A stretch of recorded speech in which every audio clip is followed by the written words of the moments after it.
When did you begin to start the birthing process of entrepreneurialism and what that would look like for you? Well, actually, when I was working in the financial industry after I left the banking industry, I started working for a company called MGIC Investment Corporation.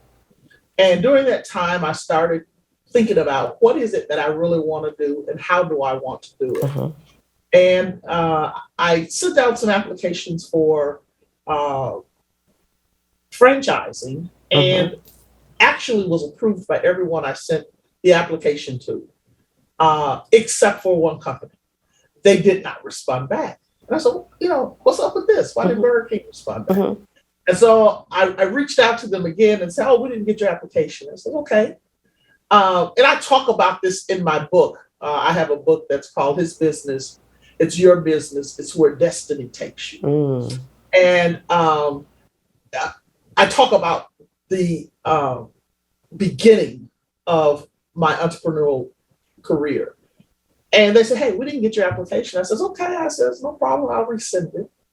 And I resent it. A couple months later, I didn't get a response, what I thought was really odd.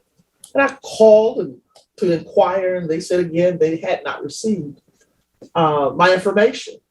So this time I sent it, and I sent it where it had to, you know, literally be signed for. Mhm. And so after I didn't get a response, I called and they said, we apologize, but we still haven't received anything. I says, hold on, tell me. And you have to read the book to get the flavor of the whole story. Okay. I said, tell me who this person is. I says, does this individual work for you? They said, yeah. I said, well, then they have my application and you need to find it. And so the dynamics was it took me 2.5 years to get an interview. Uh, and literally, and I tell people this, and once they read the story, they'll understand it. I'm not a violent person, but ultimately I had to end up doing some things that technically would be deemed non-traditional in order to get to the place of success. And sometimes you have to step outside of your comfort zone in order to be able to grab the things that are meant for you.